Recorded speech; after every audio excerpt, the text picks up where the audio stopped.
Okay, so are you from this area? Did you grow up here? Yeah, so I grew up in Nashville, not from here originally, but moved here in fifth grade. And so, went to middle school, high school, all that stuff. And Why'd I you move worked up here? in New York. I mean, probably with My your dad's, family, but why'd your yeah, dad move my here? dad's job. Okay. He was in the restaurant business, and he got an opportunity to come here and actually run a restaurant company that was based here locally. And that's what brought us here when I was a wee fifth grader. And then you left and went to Goldman, is that right? Yeah, so after college, I went to University of Richmond up in Virginia, and then I worked at Goldman for a couple of years up in New York, which was awesome. And then I moved back to Nashville in 2011. So in the fall, it'll be back a decade, which is really weird to say. Why'd you leave Goldman? Couple reasons. One of the biggest influences, and I mean, this is a book that's influenced me tremendously, was the 4-Hour Work Week. The whole Tim Ferriss thing, and so reading that and really thinking about what do I want to do with my life, and where do I want to spend my time, and thinking about, I mean, in a place like that, you can see the trajectory. You know what I mean? You can see if I stay here 15 years, I'm that guy. If I stay here 20 years, I'm that guy, etc. And so I could see what the future looked like. And ultimately, I wanted to do something more entrepreneurial. And I had this epiphany. I was reading this article on Bloomberg about one of the founders of Google. I forget if it was Larry Page or Sergey Brin, but it was basically this thing. And they were saying, whichever one was the CEO at the time, and their salary was $100,000. And as a first-year analyst at Goldman, my salary was more than that. And so I read the article, and I kind of had this chuckle to myself as like a 21-year-old or 22-year-old. And I'm like, I'm so awesome. Like, I have a bigger salary than the CEO of Google. And then literally there was a comma, and the next half of the sentence was like, and he's worth $27 billion in Google stock or whatever, right? And so it was just like an anvil, like crushing me on the head that was like, oh, you don't get wealthy from a salary. You get wealthy from having equity in something. And that was a big epiphany for me that made me realize that having a high salary doesn't really, I mean, it helps, but ultimately ownership and equity is really where you generate the most value. So did that prompt you to think I want to start my own thing, or I want to build something? It prompted me. I mean, as I mentioned, my dad's a very successful restaurateur, and he had been doing a bunch of stuff in Nashville and kind of the Southeast broadly for, while I was in middle school, high school, all that stuff. And he was always, when I was up at Goldman, he was always like a bug in my ear. Hey, come back and, help me out. Come join me. And so eventually I answered that call and moved back to Nashville and got involved with him in a company called Fresh Hospitality, which is an investment business essentially that invests kind of across the food and restaurant world and scales various different restaurant brands. How big was the team when you joined? Basically me, my dad, my brother, and one other gentleman whose name was Nick Bahakis. So it was basically 4 of us at the time. And so just a scrappy crew, yeah. Yeah, and I mean, there were other, I mean, we were essentially almost like a small private equity or venture capital firm. And so, I mean, the operating companies that we invested in obviously had a bigger employee base, but really that was it at the beginning. And since then, we've built this whole kind of ecosystem and infrastructure of various businesses. You've worked with a lot of businesses here locally, many that I've personally been a patron. And I remember Martin's Barbecue we went when they were a little like double wide trailer out south of Nolensville. Yeah, and it was over the auto body shop or whatever. Oh, that was the best barbecue around. And nobody knew who they were unless you lived like right in that little community. And now, I mean, if you know Martin's Barbecue, if you've been to Nashville, you know Martin's Barbecue. I mean, it's the spot that you go if you're in Nashville. I'd love to hear that story. I mean, you guys clearly were a part of them, becoming a big deal and kind of putting them on the map. And I know you guys do that with countless other, restaurants. But how do you find the Martin's Barbecue when they're just this little local story and nobody really knows who they are? I mean, we're at a point now where, and I think you see this in a lot of different businesses, where you get inbound deal flow, right? And so, I mean, we met Pat actually through a point of sale reseller that we had a relationship with, who was selling POS terminals.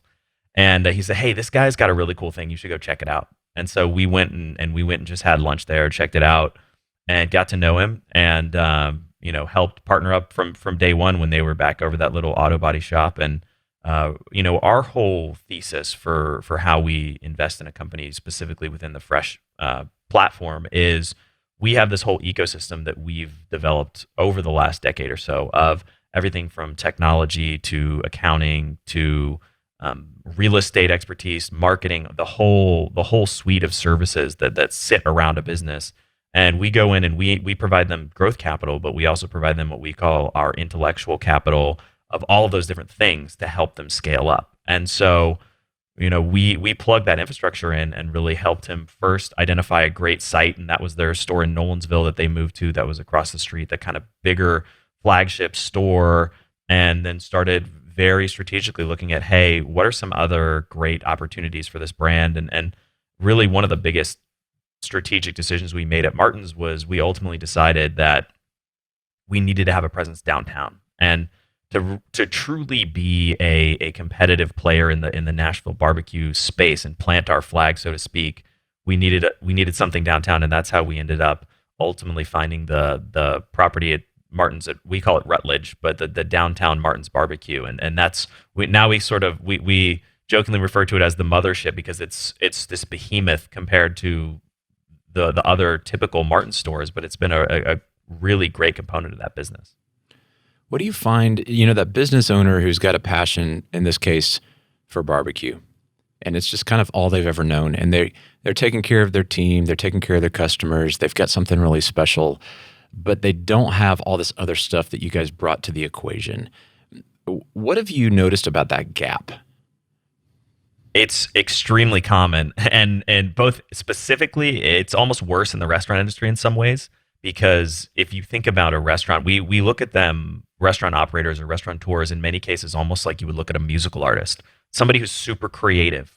Their art form is just food instead of music or painting or whatever, and that creative personality typically isn't as good at the accounting and the technology and all of the back office type of functions. And you see it certainly in restaurants, but you see it across many, many, many small businesses. The passionate creator, the technician, as Michael Gerber would call them, that really cares about the work, but doesn't necessarily spend their time and energy on the business side of things. And that's always been our focus, and our pitch is really easy because it's basically all that stuff you don't want to do. We want to do that stuff. And we want you to focus on the food and the customers and the brand and the experience. And we want to focus on the accounting and all of the things that are causing you a bunch of headaches. I have to imagine that even if they're not having to do all those things, when you guys come into the picture, there's still a mind shift that they have to go through in terms of how they think about their business. No doubt. What are you coaching them on? How are you getting them to think differently about these things that allow for scale and it being more than just this little homegrown startup thing? I mean, there's no light switch, right? It's an ongoing years and years long process in many cases of really just starts with just conversations and principles and ideas that we really care about and share, and through the boardroom, through meetings, that kind of thing, you start to build that infrastructure. And the funny thing is, my podcast really came out of a lot of those conversations. And at one point I started putting down less about really hardcore business principles and more what I would consider life principles or success principles, things that are generally really valuable and helpful, like how to communicate with people, how to make better decisions, how to deal with negative emotions and fear and deal with setbacks and all of these things.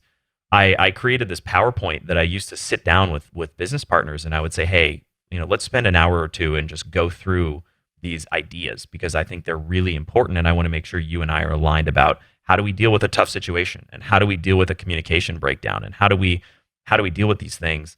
And that presentation, I shared it originally with some internal partners and friends and so forth, and then eventually got this idea to start sharing it with other people that I was just friends with, acquaintances, interesting entrepreneurs, and people that I would have lunch with and so forth.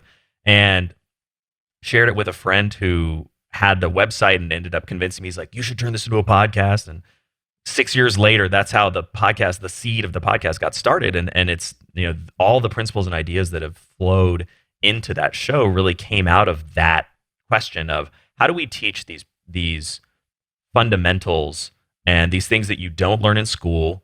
Even if you did go to business school, they don't teach hardly any of this stuff. They teach you accounting and they teach you how to manage a process flow and optimize a supply chain and all that stuff, but they don't teach you how do you fire somebody, or how do you make a tough decision when you don't know, when you don't have all the information, or how do you deal with your own emotions? How do you work through really difficult situations? And so all of those things really came out of answering that question, which we certainly haven't answered it perfectly, but we've been working on how do we answer it. Well, and you're working across a broader sample size of different businesses where you can kind of field test, and you're teaching them how to think different, but you're also not just confined to that one business. And we see this a lot with EntreLeadership, where we're going, hey, we're coaching you in your business, but we've worked with thousands of businesses, and we can take this principle to the bank. The application in your business is going to have some nuance, and it gives that person a lot of confidence to go, okay, this isn't just us in this dialogue. This represents thousands of data points across what works in all business. Have you found that to be true? Definitely, and certainly not on the scale in terms of just the raw number of companies that you guys have interacted with. But yeah, I mean, across our portfolio, we both cross-apply and share lessons, both really tactical things, but also those big principles, right? And it's, hey, there's a reason that Taziki's has done as well as it's done, or Martin's has done as well as it's done, and it's because we've really executed on a lot of these core principles, and that comes to a lot of the really sort of esoteric things I talked about, like decision making, et cetera, but also stuff as simple as, hey, this is how we manage our food costs, and this is how we use our software platform, and this is how we, the nuts and bolts of the business as well. All of those things fit in, and having those little laboratories of, hey, this worked really well in this situation, and for this company, and for this company, and this company, why don't you think about using this approach as well? But one thing, I'll add one tidbit to that, which is, and this is something that I've always thought about, struggled with, and I think anyone in personal development asks themselves these same questions, which is, you can lead a horse to water, but you can't make them drink, right? And so you can try to provide somebody with all of these things, but in some cases, whether it's personal coaching, whatever, whether it's a business context, if someone repeatedly won't listen to you, then it's really hard to get them to apply those principles. Mm-hmm. Yeah, what do you think is the biggest personal transformation that business owners have the hardest time making? Like when you guys join forces, they got to reinvent themselves a lot. What tends to be the sticking point? I would say we're fanatical about the financial side of the business, so the accounting, the principles that we use to manage that, and the technology side of the business. And it's an adherence to those two dogmas, for lack of a better term, that is the hardest part. And really changing your workflow to integrate in the technology systems that we use to forecast our costs and manage our labor and all of those things. Building that in it almost becomes a way of life in the business, to the point where you could take a manager, a well-trained manager from, let's say, a Martin's, and pluck them into a Taziki's or a Big Bad Breakfast or a Waldo's or something like that. And other than the nuances of, okay, this is chicken tenders versus pulled pork, they would know how to run 85% of the back end, because it's exactly the same. It's interesting you mentioned the accounting. I'm a firm believer that you just can't play in the big leagues if you don't know your numbers. And it's actually very common for businesses to get to a certain level of success without really knowing their numbers. And many businesses get to 1 or 2 million, and what they know about their numbers is they call their CPA and they say, how did we do last month? It's fairly common practice. You just can't get to that next level if you don't do the accounting and you're not on top of the budget and the forecasting and the metrics and the dashboards. It was Mark Cuban who said, accounting is the language of business. I'm curious, what is it? Let's talk about this more. Why do you need to know your numbers? What numbers are you tracking? Why is it so hard for the typical small business to actually plug in and change the behavior to run the business using the numbers, and to plug things in where the accounting system actually reports on that kind of stuff? Lots of different questions that all kind of intersect with that. And to me, I come from a financial background, right? So I worked on Wall Street. When I first joined Fresh, my first assignment was actually to take over one of our portfolio companies that was struggling financially. And I spent 2 years in the trenches line by line going through accounts on the balance sheet and collecting accounts receivable and reworking all the accounting principles and all of this stuff. And so I have a lot of experience just coming up on the financial side of businesses. And fortunately, I didn't know it at the time, but that's given me a really great perspective. And to me, I think financials first. Like if somebody gives me, I look at and invest in a lot of different companies. And if somebody gives me a pitch deck for a business, I'll throw out 90% of the stuff that's in there except the historical financial statements. That's really almost the only thing I care about. Even the projections, I'll build my own projections if I want to really evaluate it. But to me, that is the essence of understanding the entire operation. And through just looking at a P&L, for example, and pulling questions out of it. Okay, well, why are you spending so much money on travel, right? Why do you have no marketing budget? Like you can get to a lot of the core issues, certainly not everything, but a lot of the big issues going on in the business just by understanding the financial statements. And I think it comes back to what we talked about a minute ago, that a lot of small business owners got there not because they were approaching it from a business standpoint, but because they were really gifted technicians or really gifted artisans or creators, and they cobbled together people and expertise around them to get that to the next level. But to me, it's hard for me it's very mind-blowing for me. I still almost can't conceive of it because I'm so financially driven and numbers driven that when I look at something, the first and only thing I really care about is what are the financials, whether they're KPIs, whatever. I really need to understand and see the numbers. And I almost feel like I can't really have a meaningful conversation about a business until I know with great detail what the numbers are. It's interesting that, passion for that artist, it really can get you to a certain level. The swagger, and many times this business owner is the top salesperson, and so they're bringing in a lot of revenue and people like them. And a lot of revenue can cover a multitude of accounting sins or the lack of tracking things. It's not necessarily that business is failing. There's just so much more headroom. There's so much more efficiency. There's so many more knobs they could turn up to really catapult their growth. That business owner who struggles to really embrace this discipline of getting into the numbers and do everything you're talking about, what do you say to them? What should they start with? What should they start planning for more? What should they be tracking? How do they go from being this passionate artist into kind of embracing these new disciplines?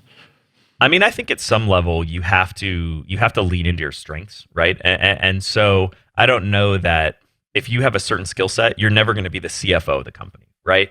But that said, that doesn't mean you can't have a great financial and accounting function at your business. And so finding the right partners or people, whether those are internal hires, whether those are outside, BPO, accounting, outsource firms, outsource CFO services, whatever it might be, finding the right people that can get you the key information is really, really important. And to me, answering another part of that question and something you asked earlier as well, the thing that I care the most about is what I call free cash flow. And it's a very simple question. It's a very simple principle, which is basically just how much cash does the business generate over a period of time? Now, whether that's monthly, whether that's annually, et cetera, it's just how much cash do the operations of the business generate just from operating? And you could look at a P&L and say, oh, well, the business made $100,000 in profit, so we generated $100,000 in cash. But any moderately savvy business owner knows that profits definitely don't always equal cash and many, many businesses. And so I try to first answer the question of I think of it as almost an engine, the economic engine of the business. How much cash does it generate on let's say, an annual basis? And then all the other questions of the business are really, how do we deploy that cash? How is it getting deployed? Is it going into new inventory? Is it going into new hires? Is it going into growth? Is it being eaten up by accounts receivable? Is it going into debt service and high interest loans? All of those questions then come back to really informing, okay, well, we know what we're generating and we know what our goals are and we know where our cash is currently going. How do we optimize those pieces to get to where we want to be? Yes. You're describing something, I think it's so key. When you're looking for an accountant, a CFO, somebody that's going to help you with your numbers, there are people who are good at just reporting the numbers. But what you're talking about is interrogating the numbers. It's getting the numbers to tell a story.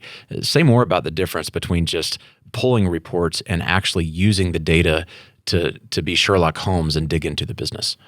Yeah, that's such an important distinction. And the more that I've spent time around what I'll broadly call the accounting function of a business, the more you realize that it's actually a bunch of discrete skill sets that all fit together. And a lot of small business owners will have, as you said, they have a CPA and they say, "Oh yeah, my CPA does the books and that's that." But bookkeeping is one of maybe 10 or 15 things that an accounting function should do, right? And what you're talking about, the more interrogation of the numbers, I would call that more CFO level approach, right? Chief Financial Officer, the higher level financial strategic analysis of where is the business going, what is the business generating from a cash flow standpoint, where is the cash being used, right? I mean, you can give me the P&L, the balance sheet, the cash flow statement of a business that I know nothing about. Don't even tell me what industry it's in, and I could probably tell you with pretty good degree of certainty, okay, here are some of the big struggles that the business is having. Here are some of the things you should think about doing. And, here's XYZ, probably 3 or 4 strategic priorities you should think about. And to me, finding somebody who has that financial skill set, it comes back to either having whether it's a business partner, whether it's an outsourced CFO, or whether it's an internal hire, having somebody who really has a higher level financial perspective is really, really important to, I love the phrase you use, to interrogate the numbers as opposed to just reading a report. Yeah, that's really important. Well, the numbers and the data become more and more important the more sophisticated the business gets. I'd love to hear from you. Let's talk a little bit about decision making, because oftentimes we start out in getting a business off the ground. A lot of the decision making is from our gut instincts. It feels right. You might even call it common sense. Take care of people, ship the product, go. As the business gets more complex, the more that we have to test, the more the numbers have to speak to the behaviors that we're going to, really inform our strategy around. So let's talk about when you're shifting away from gut and more into letting the numbers drive the decision making. How do we actually formulate a strategy that represents that?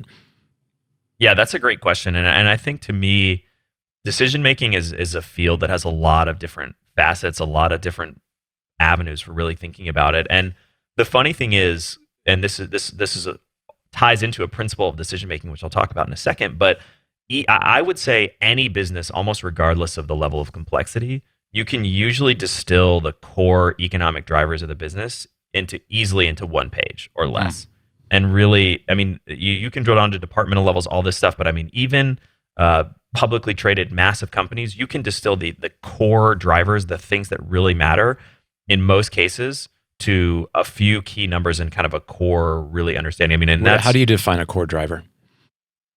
What are the key things that are moving the business forward? What are the major things that generate revenue, right? Is it putting sales into the pipeline? Is it number of sales reps that you've hired? I mean, so what are the big revenue drivers? What are the major levers that move cost, right? Is it a key supplier? Is it this one, your rent, right? Maybe that's a major cost. Whatever it might be, there's usually a couple key drivers of cost. There's a couple key drivers of revenue, and really understanding those. And that comes back to essentially understanding the 80-20 principle. And that's what I would call a mental model, which I'll talk about in a second, which is a really important framework for making better decisions. And it's paraphrasing, I think Warren Buffett said something similar, but basically, any business decision or any investment decision, if it doesn't make sense on one page, it probably doesn't make sense. And again, that's a loose paraphrase, but the idea is the same concept, which is you can really distill it down to the key things. And if you're roughly right, that's usually good enough. And a lot of people get really focused on precision and making sure they're exact to the decimal point, when really it's, as long as you're in the ballpark and you think you're loosely there, a lot of times that's often good enough. And so that really comes to me, one of the most important elements of decision making that a lot of people don't understand, that I think is critical, is what I call the emotional side of decision making. I think that there's sort of the emotional side and then the decision quality side. Like, are you making decisions, and how do you make better decisions? And to me, the biggest hurdle from an emotional standpoint is often just getting comfortable with being uncertain and getting comfortable making decisions under conditions of uncertainty. And there's a couple other principles that flow under that, but to me, I mean, that is probably one of the most important elements of decision making, is realizing that we live in an extremely uncertain world, right? I mean, coronavirus is a great illustration of that. Today is a great illustration with that. I was supposed to be in the studio, but a snowstorm hit, right? So, I mean, we never know exactly how things are gonna pan out, and a lot of times clinging to the need for certainty really paralyzes your decision making process. And to me, that recognition that it's okay to make a decision if you don't have all the information is really, really critical. Yeah, it's really good. I've always been pretty comfortable with ambiguity. I think some personality styles are more comfortable with the unknown. But in business, I mean, when this is your baby, we feel the weight of, if I make the wrong decision, we could be risking everything. We could be doing something and not have visibility into our blind spot. And we hear these horror stories of, just this one wrong decision and the whole thing went down the tubes.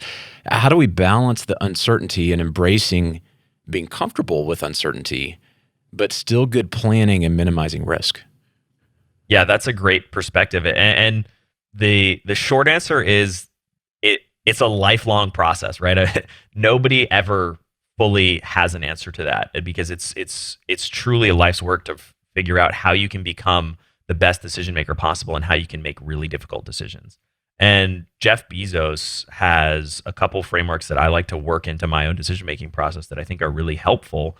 One being that often, like, really evaluate whether the decision is reversible or not, right? A lot of times we make a decision and realize that, okay, well, can we just reverse that decision later if we need to? And we get really hung up on what are the impacts, but what happens if this happens? What happens if this happens? Oh no, I'm worried about this. If you can just reverse the decision, make it, and then reverse it if it's not working. And again, that doesn't work in every case, because not all decisions are reversible. Like the decision to have children, not reversible, right? But a lot of them are. And there's some that are is it in Back to the Future, the point of no return? Was it 68 miles an hour in the DeLorean? It's like, once you get there, you're going, right? That's right. But a lot of business decisions that seem like they're not reversible really are. And there's some great tools you can use to think through really what the real consequences of making a decision are. And another heuristic from Bezos that I think is really good is make decisions when you have 70% of the information that you think you should have. 70%. That's the Amazon rule of thumb, is when you have 70% of what you think you need, that's when you should make the decision. Because if you wait around to get 100% of what you think you need, you're going to be too late and you're not going to be moving quickly enough. And so I'm not sure you ever get to 100% in any decision. Yeah, you don't, right? And I mean, to me, I had this one of the things that taught me the most about decision making in my life was poker, believe it or not. And I'm a very avid poker player. I played in the World Series of Poker a number of times, all this stuff. Really? That's pretty cool. And it's fun. I didn't play this year, obviously, because of COVID, but I played the last 3 or 4 years running up to that. But poker teaches you an incredible amount about decision making, because one, even if you make the right decision, you can still have a bad outcome, right? Mm-hmm. Which is something that a lot of people don't understand. They think that there's a one-to-one correlation between making a good decision and getting a good outcome. And just like it, also in poker, you learn that you can make a bad decision and get a good outcome, right? And so when you're evaluating your poker game, you really have to evaluate decision quality. And just with the facts I had at the time, running the numbers, etc., was this decision the right choice to make? And you can make the right decision in poker and know that, okay, this is the correct decision, but 60% of the time I'm still going to lose the hand, but I still made the right bet. And that's something that, just internalizing that in the world of poker, where the feedback loop is really tight, and if you keep making bad decisions, you just go to zero really quickly, and it's a very unforgiving game. Built that kind of decision character. But I think finding ways to play around with uncertain decision making in smaller stakes is how you build that muscle for more high stakes situations, right? And so find ways or decisions that you can make in your life that you can start to be more decisive and start to make decisions with less information, to realize that In every case, it's not necessarily the end of the world if you make the wrong decision. Well, it strikes me that in poker, I mean, if you're good enough to be at the World Series level, you still know a lot of information on statistically, is this the best decision? I mean, it's not an excuse or a crutch to say, well, I'm just going to embrace ambiguity and I'm not going to go to school and know my numbers or study the model, or if I'm going to do an acquisition, I'm not going to do the due diligence. I mean, I don't hear that in what you're saying. There's still a lot of things we can do to control the controllables to maximize the odds of making a great decision, right? That's exactly right. And I would equate it in poker, studying your hand charts and your probabilities and all of that is the exact same thing I would say in business is understanding your numbers.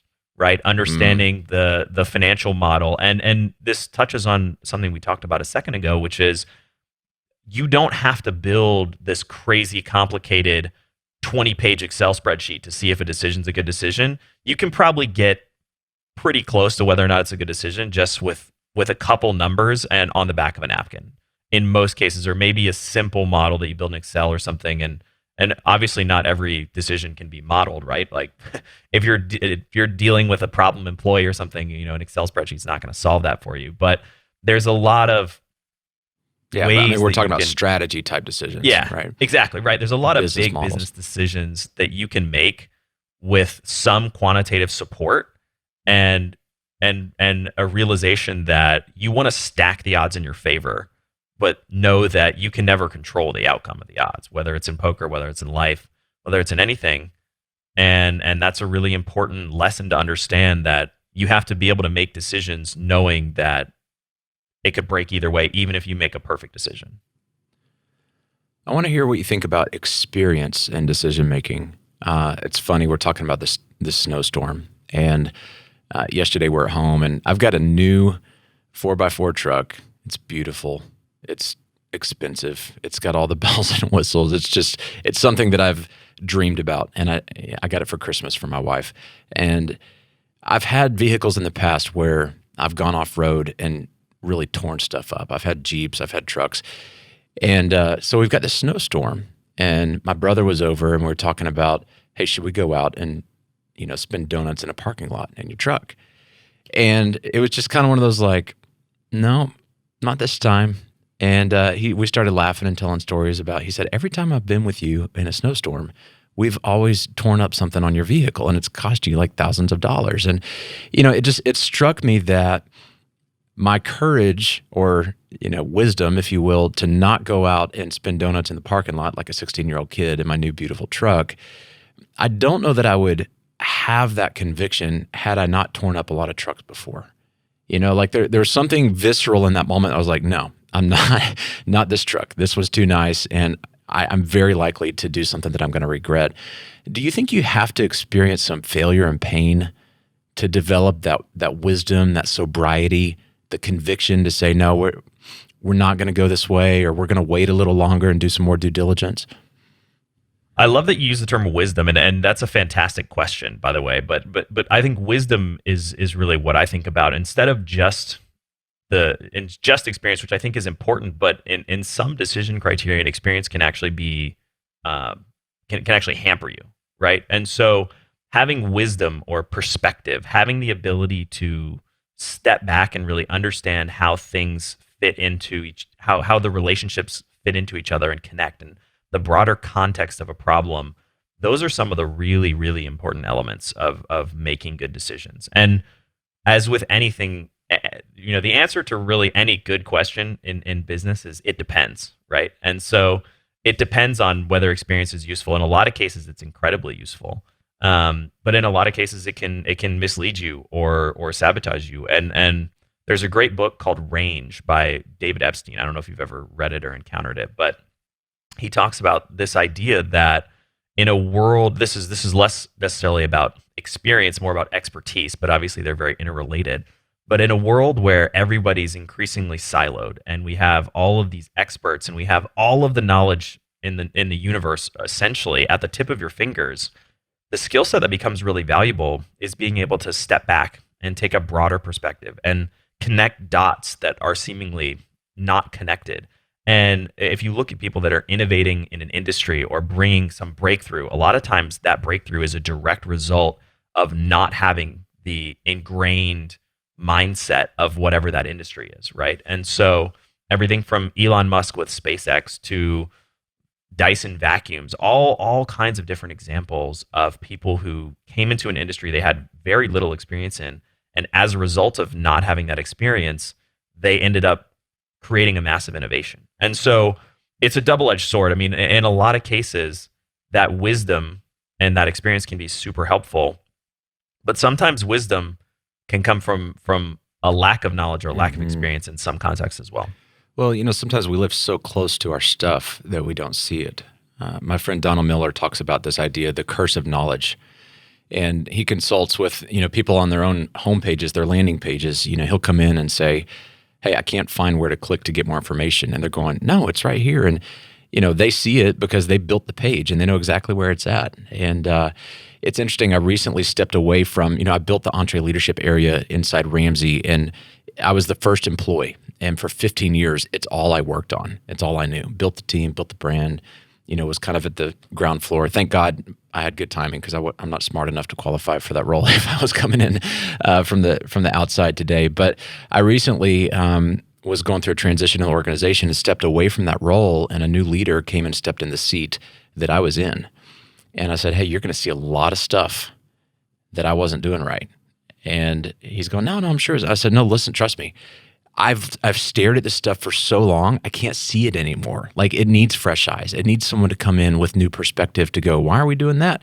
And it's something that I just, it's like art on the wall in your house. You walk by it every day, you don't see it anymore. And there's really something valuable about getting fresh eyes on your situation. Totally true. And that's why, one of the other things that I think is really important from a decision-making standpoint is having a broad perspective, right? And cultivating information sources, and whether it's reading, whatever, from all kinds of different fields, right? Because a lot of times you might get a new insight that you never would have seen before. But back to what you said a second ago too, that's in a lot of cases the value of having a coach or a consultant or something like that, is just more than anything, it lets you see the stuff that's you can't see anymore. I've never actually heard the analogy of it's like the art in your house, but that is a perfect way to describe that phenomenon, because it's so true. After a week or whatever, you basically stop seeing any painting on the wall, or if you have a blank space, you get used to it, and then you put a piece of art up and you're like, what's going on? Or you take a piece of art down and you're like, what is this giant canvas sitting in front of me? So it's so funny that that's a really good way to contextualize that.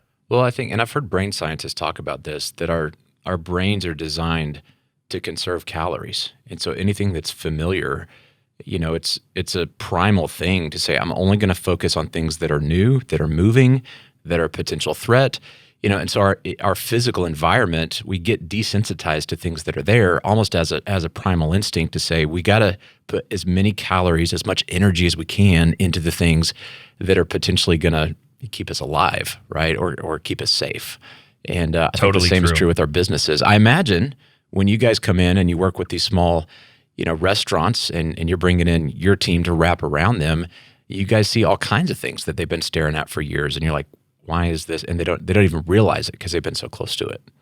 Yeah, no, that's totally true. And I it's funny. We definitely see that across the board. And I think really looking at any opportunity, you're always going to encounter blind spots and things that you've missed. And there's, as I said, there's no substitute for a coach, consultant, third party kind of coming in and looking at that stuff. But there are some really cool hacks that you can use as well to almost short circuit that decision-making process, or get out of your own head in some senses. Yeah, what does that look like?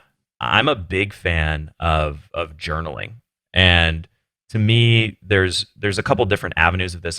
There's, if you've ever heard of the concept of a decision journal, that's a very specific journaling methodology that talks about this. But more broadly, just journaling as a whole is a tremendously valuable exercise to almost freeze your thoughts on paper and get everything out and put it all down, and then come and revisit it later to see, oh, where was I off? Where was I wrong? Et cetera, et cetera. And a decision journal is a subset of that, which essentially tells you or asks you when you're making a decision, you write down. I mean, you spend maybe 5-10 minutes days. You write down, I'm making a decision to X. Fire somebody, invest in this new company. Replace myself as CEO, whatever it might be. And here's why I'm making it. Here's what I think is going to happen, and here's what I think some of the risks are. And you write that down and you date it and everything, and then you come back and revisit it 3 months down the road, 6 months down the road, whatever it might be, and you can start to see these patterns in your thinking, and you can start to see, oh wow, I was totally right about that one thing, but I was completely wrong about this other thing. Or maybe it didn't work out, but it didn't work out for a reason that was totally outside of my control. Or maybe I've gone back and looked at journal entries from 7-8 years ago, and I remember this probably happened to me maybe 6 months ago, maybe a little before that. And I was reading an old journal, and I was looking at some stuff I was really frustrated with in like 2013. And I was actively frustrated about like 2 of the things that were on that list at that moment. And I was like, oh my God, it's been 7 years and I still haven't, like, I've changed some of these things, but I haven't fixed the fundamental issue.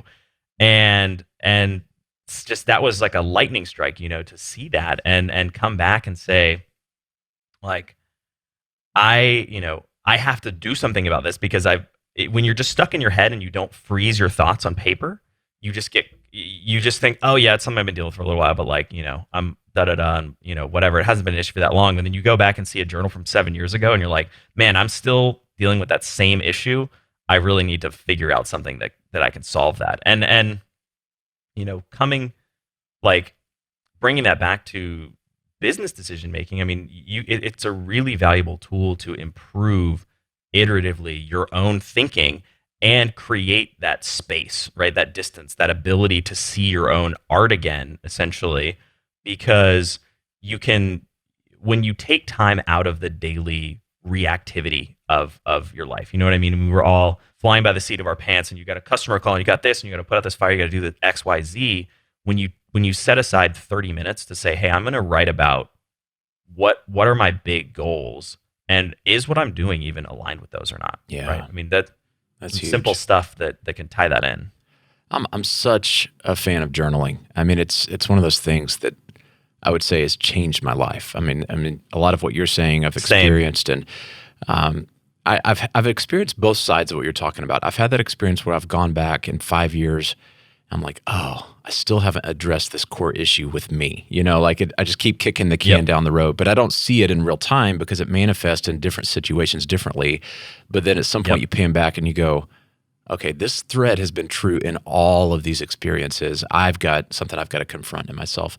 I've also experienced the inverse of that, where I look back a year ago at a journal entry and I see a problem at the time that was all consuming, like anxiety, losing sleep over it, super stressed about it, didn't feel like I had the courage to make this big decision, whether it was to fire somebody or go in and have the guts to tell the truth about something that I was dealing with. And in hindsight, after dealing with it a year later, it's like, that is so minuscule.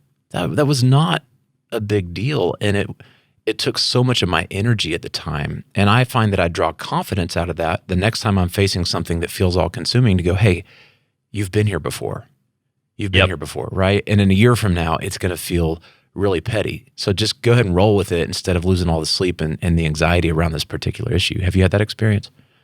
I totally have, and that's a great perspective. And it's funny, I don't know what it says about my decision quality, but whenever I go back and review any kind of thinking broadly or journal entries or whatever from, let's say, maybe a year, 18 months, I don't know when the exact threshold is, I usually read something of my writing or journaling, and I'm like, I was such an idiot.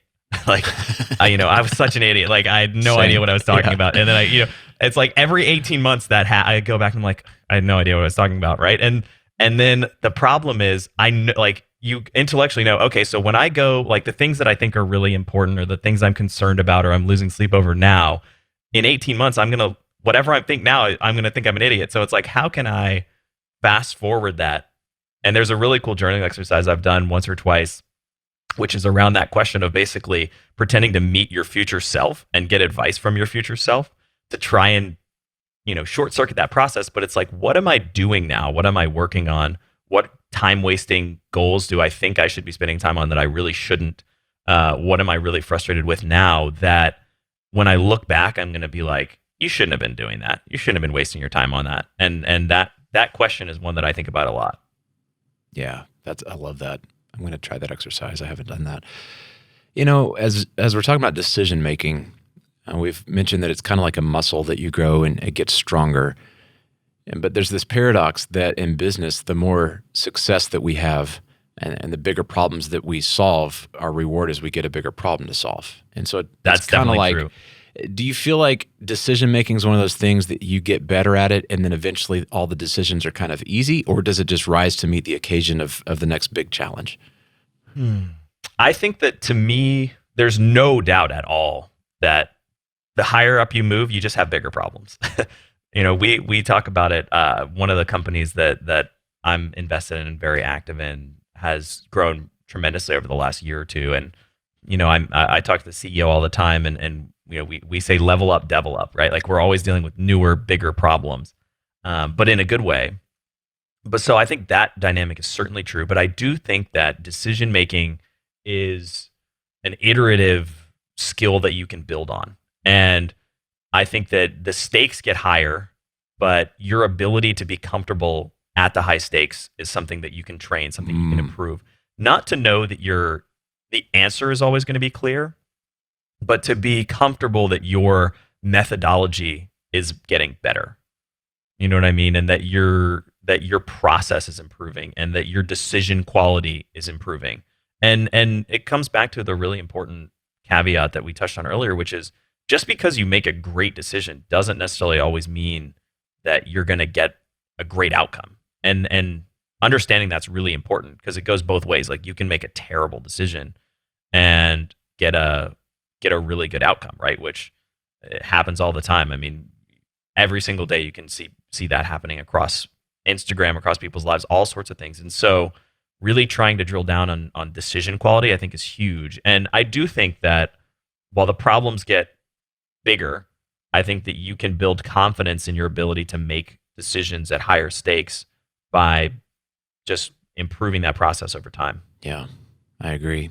You know, Jim Collins in his book Good to Great talks about this word picture of musket balls and cannonballs and the ideas in the old naval warships that if you had a limited amount of black powder, that you need to calibrate your trajectory against the enemy ship by firing musket balls because it's just a small amount of black powder. It's like a little test. And then once you get the calibration dialed in, then boom, fire the cannonball with your sacred resource of black powder. There's ways to do this in business. There's ways to do this with decision making. You mentioned in poker, the feedback loop is really tight. And so you're able to make a lot of decisions and learn at a really high rate. What have you found that you can do in business to learn at a high rate? Test, fail, test, succeed. Oh, let's do that again. That's a question that I've spent a lot of time thinking about. And I certainly don't have any perfect answers for it because to me, the challenge of doing this in business is that the feedback loop is so long and so murky in the sense that it's very hard to get a direct correlation between decision quality and outcome. The outcome could happen 18 months later, 2 years later, 5 years later, and it could be impacted by dozens of factors, both beyond your control and within your control. And so it's really hard to read the tea leaves and see through the static to understand ultimately what the decision quality was and whether decisions were good. Now, that said, I think a decision journal is a very useful tool for doing that. I think if you want to accelerate it and get some rapid fire reps in, it's certainly not practical experience, but the case methodology, which is what they teach at all the major business schools, is a good way to do that. Get some business cases and just go through and don't look at the answers and say, oh, you know, because it's basically a big business problem, right? And you say, here's what I would do, and then you can see the answer and see what they actually did, and you know maybe what the right answer, quote unquote, could have been. And so that's another method that I think is helpful. But you know, fortunately, I've had the benefit of just working with a lot of different businesses, and so I can see all these little laboratories and all of this stuff, which has been tremendously useful to have 20 tests running at once as opposed to one test running at once. Well, the 20 test, I mean, this goes back to the idea of coaching and why it's valuable to have a coach that can bring you exposure to a lot of problems that have been tested, And Yes. so being alone and being isolated, it's like, it's super high stakes because it's your business, and then you've only got this one data point, and if you've got a long tail of a feedback loop of 18 months, you're not learning at a very high rate, but you could at least get somebody else in it with you. And a corollary of that is really interesting is that most problems aren't unique, right? I agree. Yeah. And so once you realize that, you can transform the way that you approach a lot of the problems you're facing. Now, we all can tell ourselves a story about why it's unique, but the reality is you could boil it down. Probably 80-90% of that problem is totally generic and has been experienced by dude. I mean, you listen to Dave Ramsey's show. Everybody calls in like, Dave, I've got this very special problem. Yeah. And the answer is like 90% of the time, sell the car, right? I mean, it's sell the car. Literally. That solves 80% of the issues that people have. Yeah. And so that when you think about that and understand that, right, and that comes back to wisdom and building the perspective to really handle decisions more effectively. Once you understand that a lot of problems are similar, a great mental model for making better decisions is to figure out who else had your problem and how did they solve it, right? Or what are some of the ways that they solved it? And that could be everything from historical case studies, hiring consultants, interviewing people, having a mentor who's gone through what you want to achieve. There's lots of different ways to answer that, but really, once you give up the belief that you're a beautiful, unique snowflake that's the only person on earth who's ever had this problem, and realize that thousands and thousands and thousands, if not millions of times, businesses have encountered and overcome or not overcome this exact issue, that really empowers you to think about, okay, there are some ways I could think about solving this. Yeah, I mean, Proverbs says there's nothing new under the sun. If you really take that to heart, somebody has experienced what I'm experiencing. How do I get access to them? That's the essence of our coaching program, EntreLeadership Elite. And so you work with a coach, but you also have a mastermind with 8 to 12 other business owners, similar sized business. And every month you've got a space to get on a Zoom conversation with them and kick around, here's the biggest challenge I have right now. And every time what happens, I mean, the coach will give some advice and some framing, but there'll be someone in your cohort who's like, oh, dude, 2 years ago, we dealt with that exact same tax situation. Here's what we learned with our CPA. Here's the thing that you need to ask your CPA. And all of a sudden, boom, and they have this magical breakthrough. And it's just, there's a collective knowledge that we have to put ourselves in to really make better decisions. And it's a lot of what we've been talking about as the underlying principle.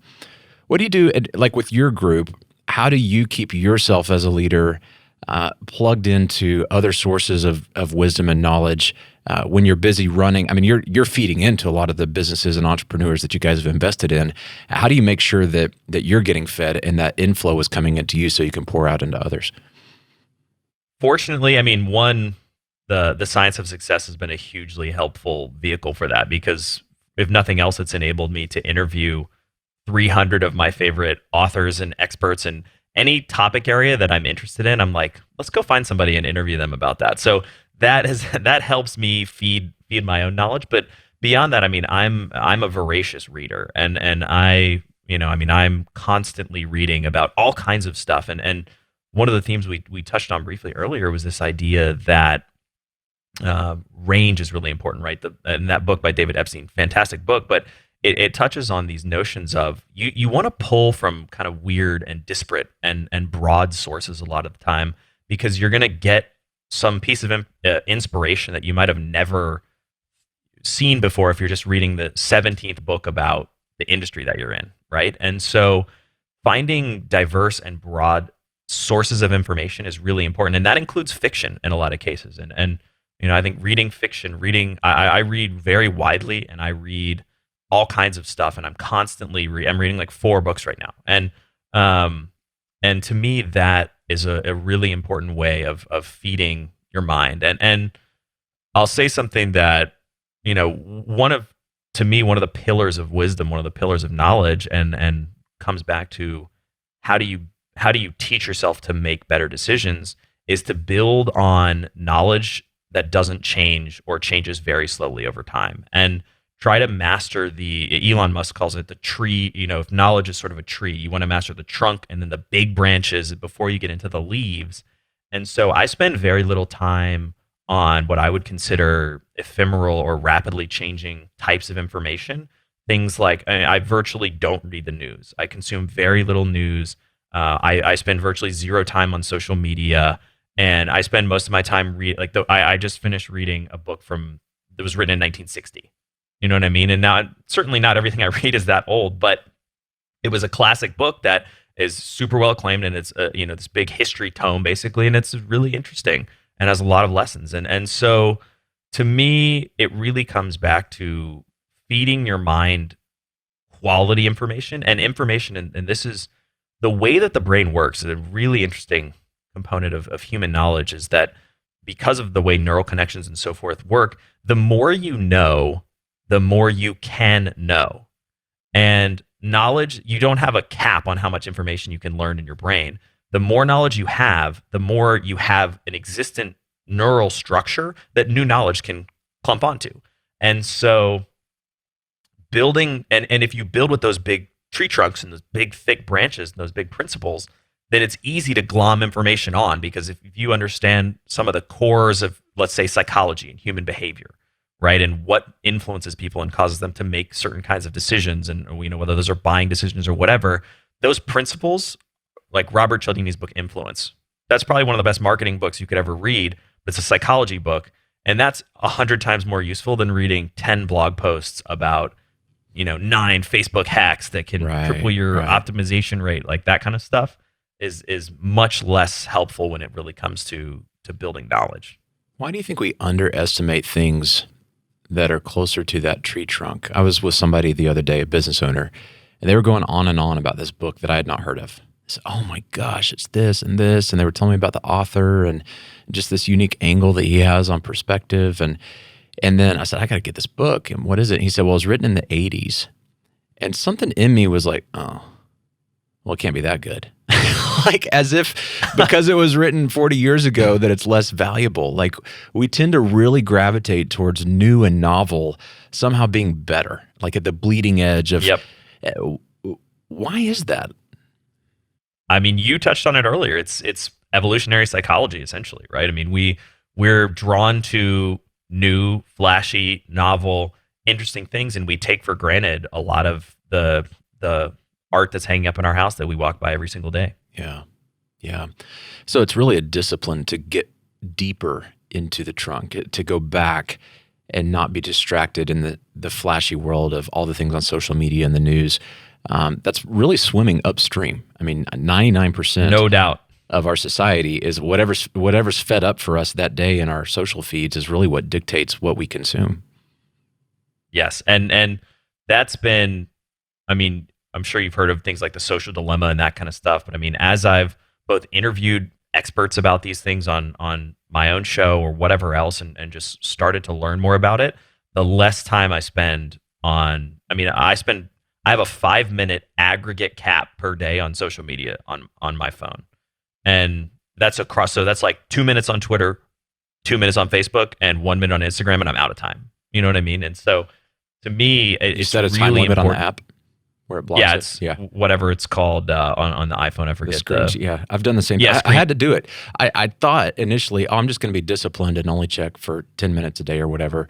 And dude, you look at your stuff and it's like, oh, I was on there for an hour. Yeah. Like you don't wake realize. up too, right? Like you just suddenly you like black out and you black back in, and you've been scrolling on your Facebook feed, and you're like looking at somebody who, you met at a conference 5 years ago, and they're like, their company, and you're like, what are they? You know what I mean? And it's just like, what you're talking about is it's really good accountability. I mean, for people listening that haven't done this, I mean, you can go into your screen time settings and set an actual limit, and it pops up and it says you're out of time. Your budget is expired for the day, right? The meter has expired. I guess you can manually override it, right? But at least that prompt to say, oh, okay, I'm done. That was my 5 minutes for today. It's a big deal. If you really want to get hardcore about it, I'm not even this hardcore, but you can have your spouse or your significant other, whatever, set the password to get out, because it's not the same as your phone password. If you really want to be super hardcore, you can have somebody else set the password so you can't get in. But I'm hoping my wife doesn't listen to this episode. She doesn't need to know that information. Just delete that part out. But clean that up in post. Yeah, exactly. In many ways, I mean, that that same idea is really a common thread that goes through a lot of what we've talked about today, right? This notion of taking some time to be proactive, right? Whether that's journaling, things like that, what the research in psychology calls contemplative routines, right? Time where you're stepping out of your life and you're saying, this is, you're taking that perspective and you're saying, this is what's important to me and this is how I want to spend my time. And then you create the framework and the guardrails, whether it's your business strategy or whether it's your strategy to not spend as much time on social media. And we all know that social media is bad for us. And so taking 5 minutes to say, how much time do I really want to spend, and setting those parameters for yourself is going to create a cascade through your life, and all these little positive decisions start to compound on one another, right? I mean, it's the same thing as what we talk about. Knowledge compounds if you build on the right foundations. Habits compound too, and great habits snowball. If you limit your social media to 10 minutes a day, suddenly you have an hour a day. Now you can read an hour a day. And then, you know what I mean? And then it all starts to snowball together. Well, all this stuff is good, but none of it matters. And you're hitting on something really key here. And none of it matters if you don't start with something that you want, a desired future, a goal. Yes. And aligning behaviors with your goals. Let's unpack that a little bit. Yeah, I mean, that to me it's incredibly important. It's very simple, but it's very uncommon, which is mind-blowing when you really think about it. But one of my favorite exercises is to go through, take your calendar for the last month, 2 months, 3 months, whatever. If you want to get hardcore, you can go back as far as you want. But take your calendar, print it out, and then take your goals, right? Just a list of, here's the things that I've set out as my goals. And if you don't have goals, it's a whole nother issue that we don't have time to address today. But take out your goals and take out your calendar, and then just go through, get a couple different pens, and every time you spent time on something that was directly related to your goals, circle it in blue or green or whatever. And then every time you did something that you thought was a time waster or low value or wasn't creating value for your business, mark it with an X. And I've done this with dozens and dozens of people, and including myself many, many times. And I would say on average, probably max 20% of the time is ever spent towards goals. Wow. And the other 80% is just being wasted. And that's that's the people who are focused on their goals. I would say a lot of people, it's 2-3 hours a week maybe on stuff that they've said is the most important stuff. And so if you don't align your actions with your goals, you're never going to get to your goals. You have to consciously say, here's what's important to me. You have to take your activities and you have to make sure that your activities in some form or fashion are moving towards your goals. And I have a routine that I do every single week where I go through my goals and I go through what I'm doing that week, and I make sure that my activities are aligned with it. And am I perfect at it? Certainly not. But that conscious effort channels into spending more time on what I've deemed is really important to myself and less time wasted on low value meetings or right. things that don't matter or busy work or social media or whatever. I think you're doing something in that time you set aside each week that I've noticed is a common thread with all successful leaders. They all in some form or fashion do this. It may not be a weekly exercise, but they create space to audit their own behavior. Whether it's a quarterly offsite or retreat or whatever, but they intentionally have time in their calendar to pan back and evaluate their own performance. And the ones that do that over time realize, okay, I've got stuff I can improve, and then they go back in the trenches and they improve it. And it's that iterative process of kind of sprint out there and then recover and pan back and audit, and then sprint out there again, pan back, recover, and audit. When you're not doing that and you're just sprinting, you never realize you're going the wrong direction. Yep. It's so critical. And you're right. I mean, I used the phrase earlier, but in a lot of the psychology research, they call that a contemplative routine, broadly speaking. And contemplative routines are one of the most common things that you see across peak performance in virtually any field, whether it's everything from poker players, astronauts, athletes, business people, any endeavor. Most of the successful people have very strong contemplative routines where they're taking time out. I love that term, auditing their life, and they're figuring out what's working, what's not, how am I spending my time, and aligning themselves with doing more of what they want to be doing and what is creating results. Yeah, so good. Dude, we could go for hours on this. I know. I'm eating it up. I'm going to have to let you go. I know you got more stuff going on. As we wrap up, hundreds of thousands of business owners listening right now, many of them have had a really challenging season. Our country's in a crazy spot right now, but this is the backbone of our country's economy. From your vantage point, what do you want to say to them to encourage them, to challenge them, that would help us lock arms as a business owner community as we go forward and continue to face the adversity that we've been facing and come out as victors on the other side? That's a great question. I would say give yourself a little credit. And, you're capable of making the tough choices in your business. You're capable of doing the hard things. And sometimes, most of the time, you're not going to have all the answers, and that's okay. And even though you're the person at the top, it's okay not to have all the answers, but that doesn't mean that you shouldn't make the tough choices and that you shouldn't push forward. And I would really encourage you to take some time out of your day, whether it's half an hour or whatever, in the next week, and do some of the stuff we've talked about, whether it's auditing your calendar or thinking about your goals and whether your activities are aligned to it, whether it's thinking through a big strategic decision that you're trying to make. There's a lot of value that can be created by just carving out a little bit of space for proactive, contemplative reflection as opposed to just constant reactivity. Really, really good stuff. Matt Bodnar on the EntreLeadership podcast for the first time, hopefully not the last time. This was fantastic. Tell us more how we can learn more about you and your podcast, because I know that's a great resource. Yeah, the best place to check me out is just at successpodcast.com. And it's been an honor to be on here, Daniel. It's a great conversation. I had a lot of fun, and thank you so much for having me. Likewise. Take care, friend.